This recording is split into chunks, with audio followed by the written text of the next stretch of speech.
My official capacity as the self-appointed genealogist and historian of the family, it's my clear obligation to set, the historical foundation for this. The good news is, Judy's tried to defend you all and get me to be brutal. But I do think we need a little history here. So let me just start off with, in 1635, John Robbins.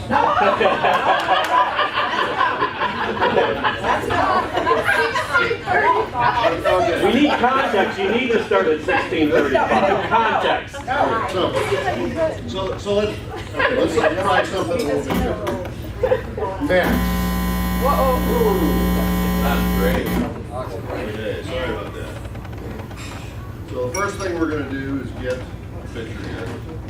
Max Robbins. Would you stand up, please? So, in the early 1950s, there were two kids in the Minneapolis area who started hanging with the same crowd. You're going into your junior year of high school. We just celebrated your 16th birthday. Very dangerous. It's actually 7. Yeah, okay, that's right. But around that time, there were two kids in Minneapolis who started hanging out with each other. It was a good thing for all of us because it came to good things, right? Yes. By 1959, could I get Ben to stand up, please? These two kids had dated on and off, and they were graduating high school, which we just did with Ben Robb. And Grandpa graduated from Campion, and one of the things he didn't tell you was Campion was, I think most of you know this, but Campion was a military school. Probably part of the reason he wasn't completely uncomfortable going on a military career when it came to it. Grandma graduated from Holy Angels. And both of them, like Ben, had plans to go forward in their lives and do things. Now, Ben's off to Michigan State. Don't read. Go away. In these two kids' cases, Grandpa went to Holy Cross. Grandma went to College of St. Catherine's, or St. Kate's, as it's known in the Minneapolis area. And after a couple of years, Grandpa came back to the University of Minnesota to finish his undergrad. Thank you, Finn. Okay, I need a couple of other people here. Connor? Sure. Okay. Who else do I need help from? I need Elizabeth. All right, and if Tommy was here, I'd need Tommy. Because about this time, they were getting ready to graduate their undergrads and got married. They were both 21 years old, which is just a year younger than you guys are. A couple years. Away, yeah. And they started off this family.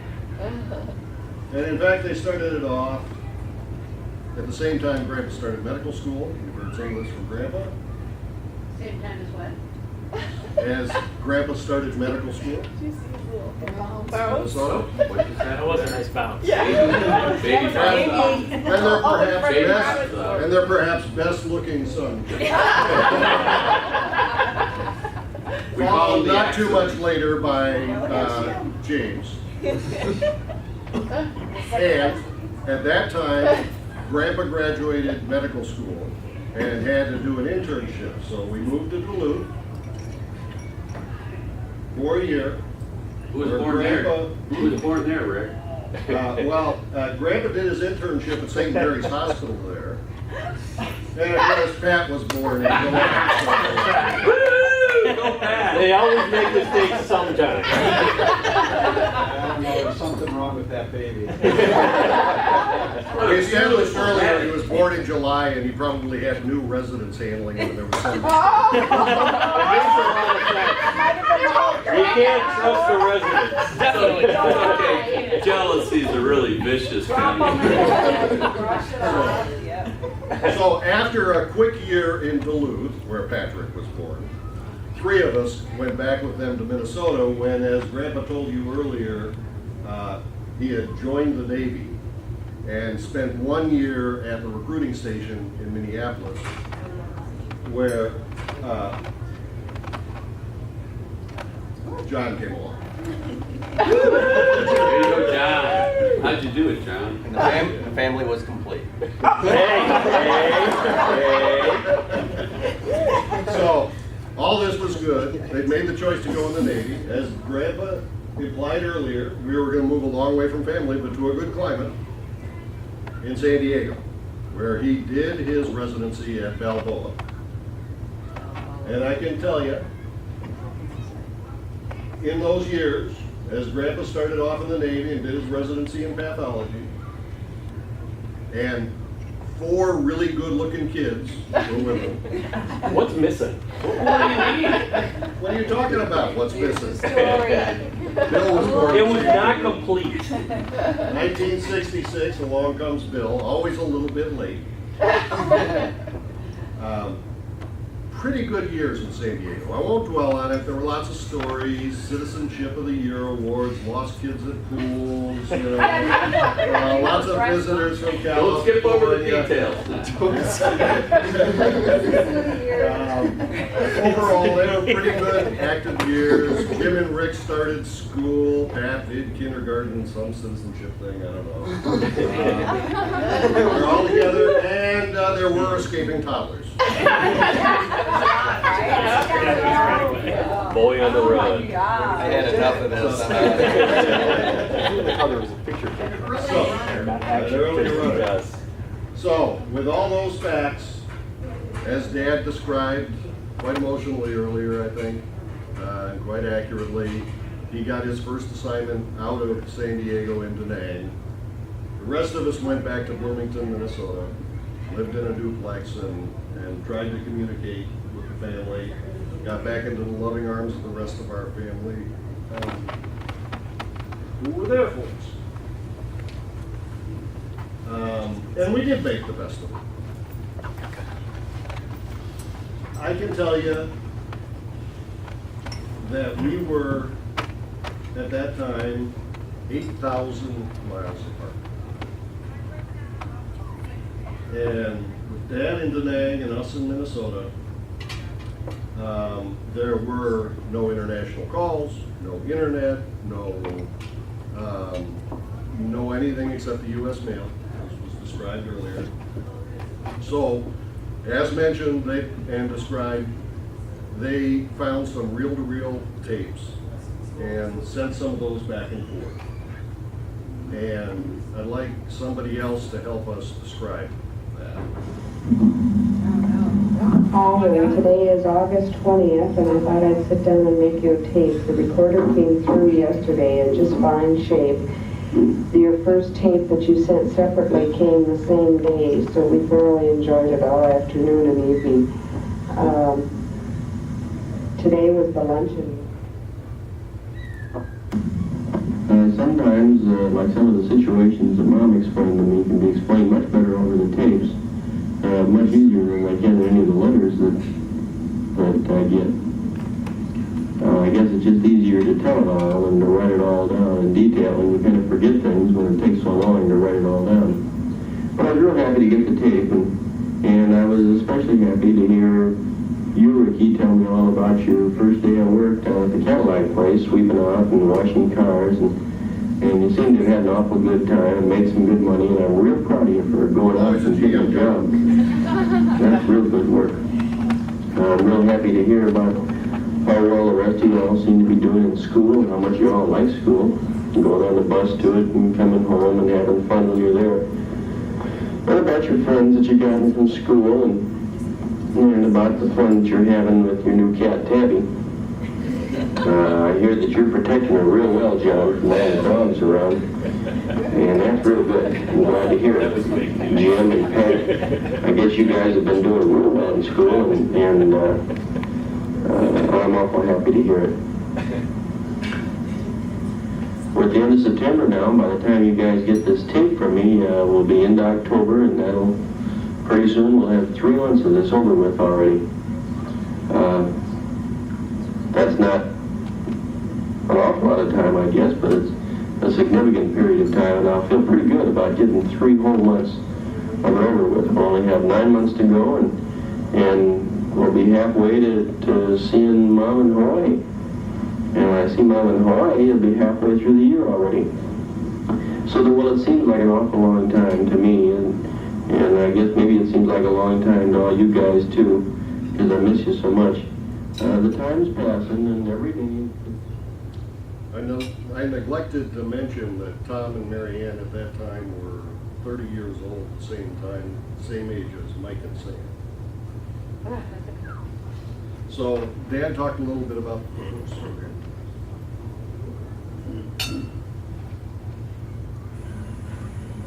Okay. Joe, you hold the book. Rick, you get everybody seated right where they should be. All right.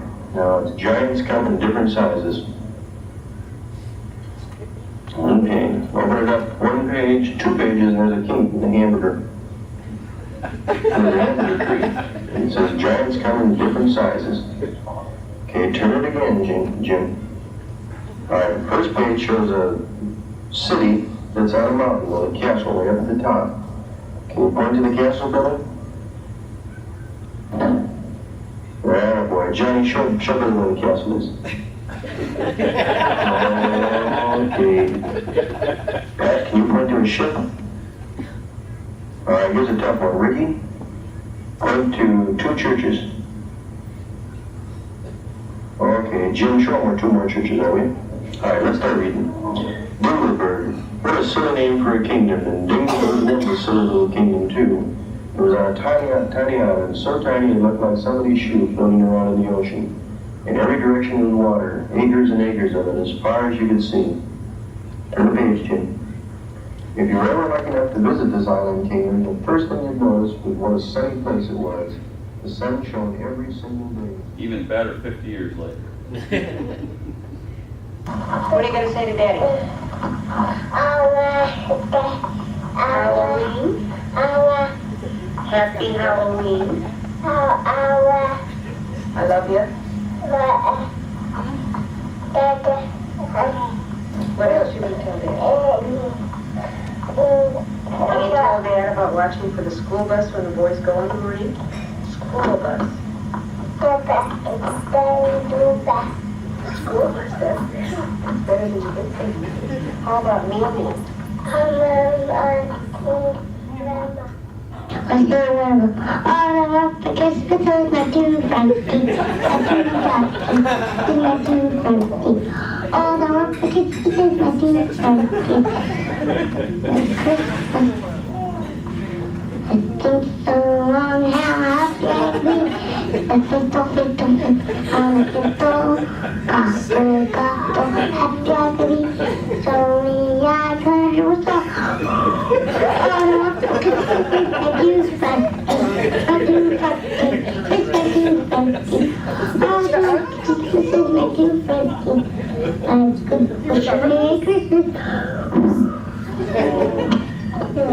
You want to tell Dad it looks like a white Christmas around here? It looks like a white Christmas around here. We got Christmas like up on our house outside, and we got a Christmas tree up with the presents under the tree. And you gotta know that. What's that, John? What's happening, Daddy? You know what we gotta do? We gotta go to school, you know what? And pretty soon it's gonna be Halloween, and I'm sure it will be fun, but if we use something Happy Halloween card. I think they probably have Halloween cards in Vietnam. Dad had a hard time finding the cards over there, you know. Okay, how about the song you were singing? Dad would like to hear that. Oh yeah. Sons of God, here's only one, gather round, the people of the Lord. Eat his body, drink his blood, and the kingdom of the Lord.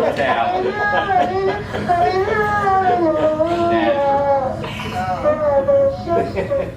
Here's Jim Tom. Dad, don't, Dad, did you get me the camera I wanted? Because I really wanted Jim always knew what he wanted. From the Stay beginning. focused, Jim. pictures with it. When we go to the zoo, I take pictures of animals, and if we go to the circus again, I take pictures of clowns and stuff. I don't think we made a tape since we went to circus. You want to tell Dad about it quick? You know, we saw elephants and clowns, and at the end, these trapeze people, you know, this guy, he jumped up in the air and he bounced, and he holded on to this, you know, And I got your letter today, one of them from Taipei that you were telling about your shopping spree and the Christmas presents you had bought for us and had already mailed. And Rick was curious to see what you had sent, or if I had told you, you had told me what you got the boys for Christmas. And I said yes, and he wanted to know, and I wouldn't tell him, so he said, okay, where's that letter? He's learning handwriting in school. And he said he was going to read it, so I gave him the letter. And here he is. Dad, You want to look at that letter again? huh? Dad, Read it to Dad. all I got as far as, I only got as far as Billy. Can you read the date? October 24th. Okay, you're not bad. Okay, go ahead and read the letter, so you know what Dad is sending you for Christmas.